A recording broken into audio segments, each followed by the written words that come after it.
Olá! Um conceito muito importante no dimensionamento de estruturas é derivação das fórmulas, tá? E principalmente isso aqui na otimização, não tanto no dimensionamento, mas na otimização isso é essencial. Primeira coisa então, vamos imaginar que nós temos como tarefa dimensionar a flecha de uma viga. Bom, temos uma viga, temos que dimensionar a flecha, certo? Então eu tenho essa fórmula aqui, flecha máxima, 5 multiplicado por carga, multiplicado pelo vão na quarta, sobre 334, multiplicado pelo módulo de elasticidade, multiplicado pela minha inércia. Certo? O módulo de elasticidade, geralmente o material que a gente vai trabalhar já está definido, né? Então eu não consigo mudar, certo? A gente pode mudar então o meu L, o meu Q e meu IX, certo? E dentro do IX eu posso mudar, por exemplo, se for uma peça retangular, a base e a altura ao cubo, tá? E essas constantes? Bom, essas constantes no momento de otimização estrutural a gente ignora. Não, peraí, como que a gente ignora as constantes? Como é que a gente ignora? É uma parte essencial da fórmula. Sim, a constante ela é uma parte essencial da fórmula para o cálculo, tá? Mas o nosso objetivo não é baixar a cabeça e fazer conta, não. A gente faz isso aí porque é um passo necessário no dimensionamento. Mas o nosso objetivo é modificar o valor final, certo? E o valor de 5, por exemplo, qual que é o máximo que você consegue de 5? Bom, o máximo que você consegue de 5 é 5. Você não consegue mudar 5, tá? 5 é igual a 5. Um engenheiro recém-formado sabe que 5 é igual a 5. Um engenheiro com 20 anos de experiência que só calcula estruturas, melhor das coisas, o 5 dele ainda vale 5, tá? Mesma coisa aqui na inércia, né? A inércia é base vezes altura ao cubo dividido por 12, certo? 12 é uma dúzia. Uma dúzia de um engenheiro recém-formado e uma dúzia de um engenheiro de 30 anos de experiência vale 12 igualmente, certo? 12 é 12 e pronto, acabou, não tem discussão de quanto vale 12. 12 vale 12 e pronto, tá? Então a gente vai pegar essas constantes, elas já estão na fórmula, elas já estão ali, elas não vão mudar, elas estão definidas e eu não consigo otimizar ela, tá? Eu não consigo fazer com que 12 valha 11,9 nem 12,1. Então não me adianta para otimização estrutural, eu mantenho ele apenas na conta, certo? Agora, a gente vai pegar a viga e vamos imaginar que eu tenha que reduzir a minha flecha em 20%, tá? Então eu calculei minha flecha, digamos que o meu limite de flecha seria 2 centímetros e eu estou com 2,4, ou 2,5 no caso, 2,5 para reduzir 20% e chegar em 2, certo?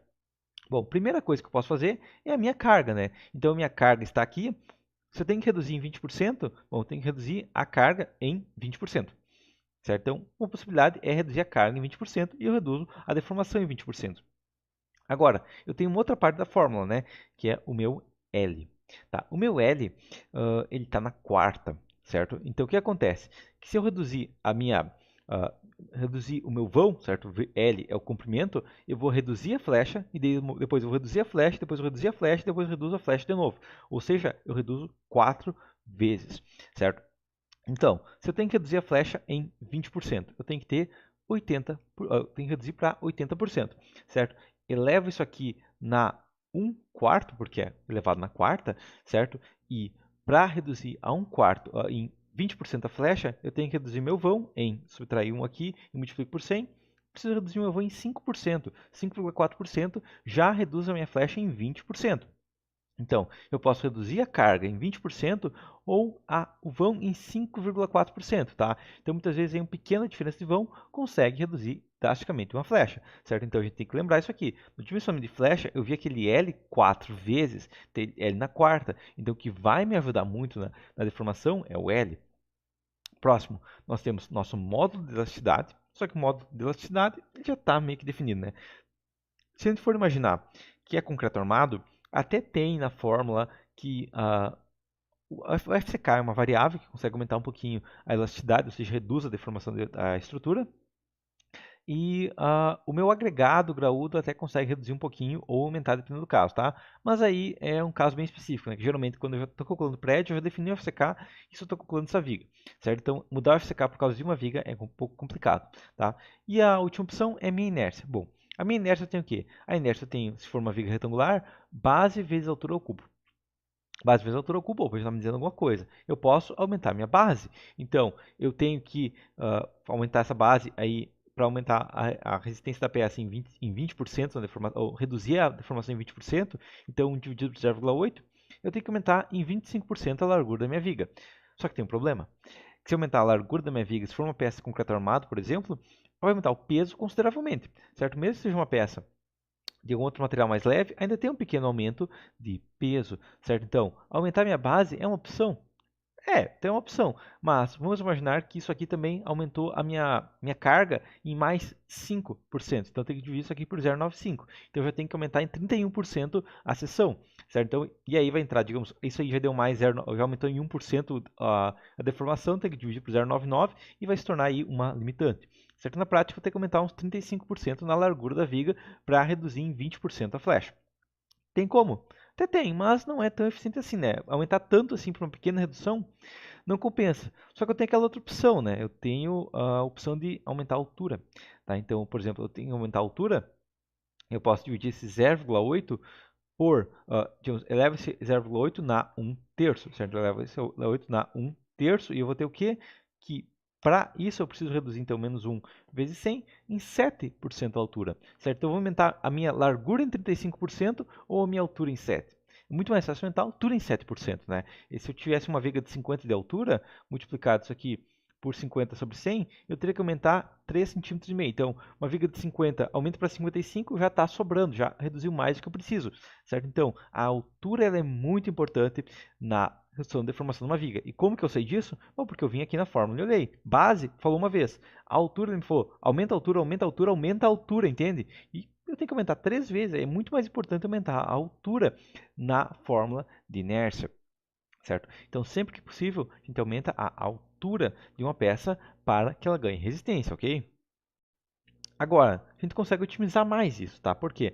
Bom, porque a minha fórmula é base vezes altura, vezes altura, vezes altura, certo? Então, pegando o meu bloquinho de notas aqui, eu tenho que a minha fórmula é base vezes altura, vezes altura, vezes altura. Só anotei o que já estava ali, tá? Bom, base vezes altura é o quê? Bom, base vezes altura é área. Então, base vezes altura é área, certo? Então, é a área multiplicada por altura multiplicada por altura, que área multiplicada por altura é a área multiplicada pela altura ao quadrado, certo? E aquele sobre 12? Aquele sobre 12 é sobre 12, não importa a fórmula, tá? Então, eu quero otimizar, não quero saber o valor exato, certo? Então, o que importa para mim é que eu tenho que aumentar a área ou eu tenho que aumentar a altura. E aí que entra uma coisa, né? Por que a gente faz uma viga em pé e não uma viga deitada? Bom, porque uma viga deitada e uma viga em pé podem ter a mesma área, mas uma viga em pé, ela tem uma altura muito maior. Se a gente for pensar uma viga de 20 por 40 ou de 40 por 20, certo?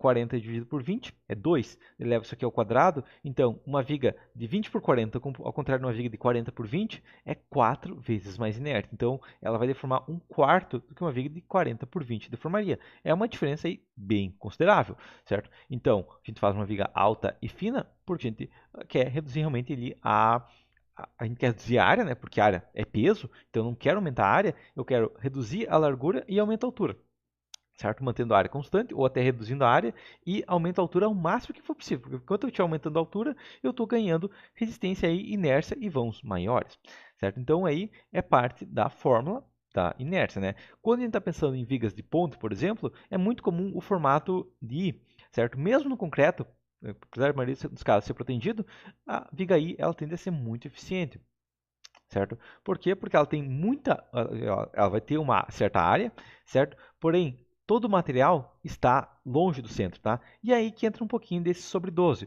Por quê? Bom, porque esse sobre 12 é uma fórmula para peças retangulares, certo? Se eu tenho uma peça que a maior parte da área está no centro aqui, a maior parte da área está em cima ou abaixo do centro, esse 12 vai ser um pouquinho menor, né? Mas aí é uma questão de otimizar a altura da peça, ou seja, aumentar ainda mais a altura de cada molécula da minha peça, certo? Na prática, é a área vezes a altura ao quadrado e a altura média da minha peça, certo? Tanto que nesse caso aqui, o base ao cubo sobre 12 é base vezes a altura vezes o raio de giração quadrado, me daria já essa fórmula aqui, certo?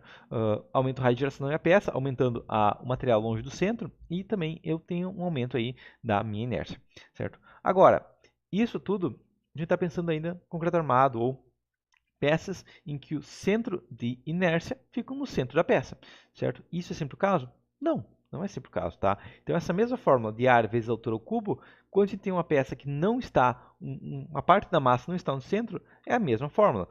A inércia é a inércia própria da peça mais área vezes distância ao quadrado. Quando que eu vou usar isso? Bom, o primeiro caso que eu vou usar isso é, por exemplo, uma seção T. Então, quando eu tenho uma seção T, certo? Uma viga em T, por exemplo. Bom, o que eu tenho? Que eu tenho muita área lá em cima e, consequentemente, o centroide não vai estar no centro, vai estar um pouco mais elevado. E aí eu tenho que quebrar a minha peça em vários componentes, em dois componentes, né, a mesa e a alma, certo? E calcular a inércia cada um separadamente e somar isso à área vezes a distância do centro dessa região ao centro do meu centroide de massa ao quadrado, certo? E quando que isso... A seção T já é uma situação aí bem interessante, né? Que quando eu faço uma seção T, eu começo a usar um pouquinho disso, né? E aumento aí a área e a inércia da minha peça consideravelmente. No concreto armado, pelo menos. Agora, e quando eu tenho duas peças trabalhando separado? Ou seja, a gente for imaginar uma treliça. Bom, eu tenho o banzo superior aqui, banzo inferior aqui, certo?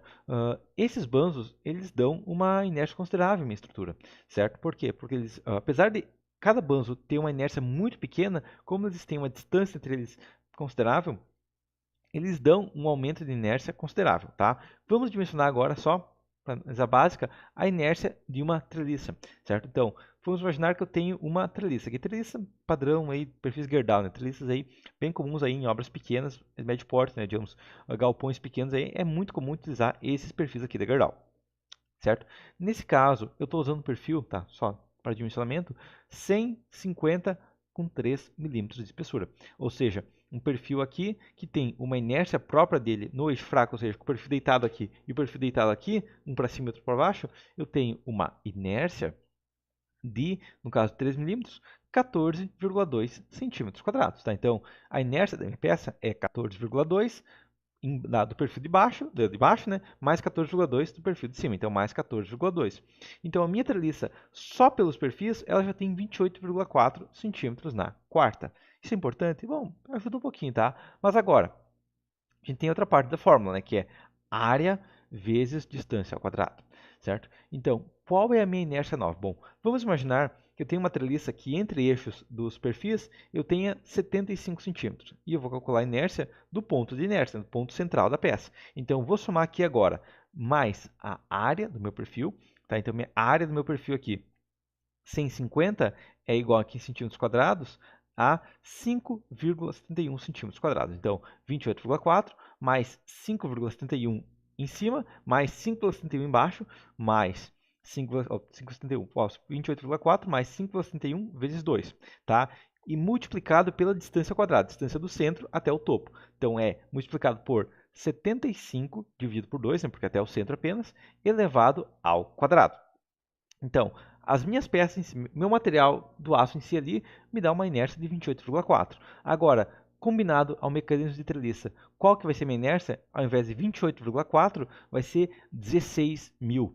Tá? Então, 16.087 dividido por 28,4, eu tive um aumento de inércia de 566 vezes. Tá? Então, é um aumento de inércia absurdo. Tá? Por quê? Porque eu coloquei os perfis afastados. Certo? Então, essa é a vantagem que a gente tem quando a gente trabalha com dois perfis afastados. Certo? E quanto mais afastado isso aqui, maior vai ser a minha inércia, certo? E é por isso que um perfil aqui, se a gente for pensar aqui um perfil de peso dele, aqui 150, ele pesa 4,5 kg por metro, tá? Um perfil de 4,5 kg em cima, um perfil de 4,5 kg embaixo, mais as diagonais, vamos imaginar um peso de 15 kg por metro. Consegue vencer vãos muito consideráveis, tá? Então, 15 kg por metro, uma viga W, por exemplo, de 15 kg por metro, é uma viga W para um vão de 5 metros, aí, exagerando 6 metros, dependendo da carga. Se for uma carga telhada, até uns 8, 10 metros, dependendo do caso, talvez resista, tá? Agora, uma treliça vence o dobro que uma viga W resiste sem dificuldade. Por quê? Porque ela tem uma altura considerável, que me dá uma inércia absurda, certo? Então, um perfil aí muito frágil, mas que tem uma altura elevada, é uma solução muito interessante aí para aumentar a minha resistência à deformação. Agora, a gente tem outro caso, né, que a gente tem duas peças separadas trabalhando, né? Quando? Bom, quando a gente tem um prédio. Então, quando a gente tem um prédio, a gente tem o quê? Bom, se a gente tem um prédio aqui, tem vários pilares aqui, e eu tenho uma carga de vento sendo aplicada aqui. O que vai acontecer? Se eu tiver pilares alinhados, certo? Ou pelo menos pilares travados com viga, uma viga ligando um ao outro, eu vou ter o quê? Eu vou ter dois perfis bem afastados, trabalhando com inércia correspondente. Então, eu tenho um perfil aqui, digamos, dois pilares de uma ponta a outra do prédio, 8 metros. Tá? Se for pensar 8 metros, é uma altura muito considerável, uma distância muito considerável.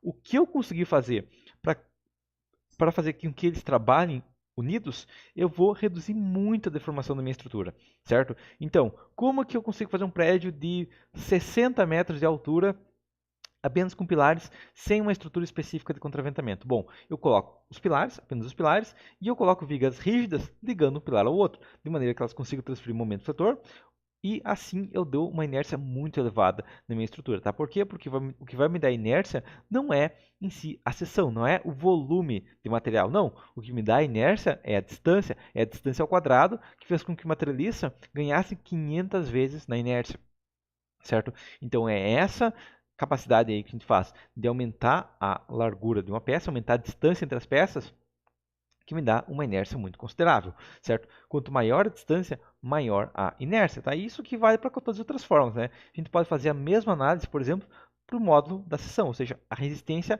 à deformação, a resistência a momento do setor de uma peça tem base e altura quadrada. Então, a altura quadrada, novamente, aí, uma estrutura bem interessante, tá? Então, qualquer outra seção, quando você olhar a fórmula, tá?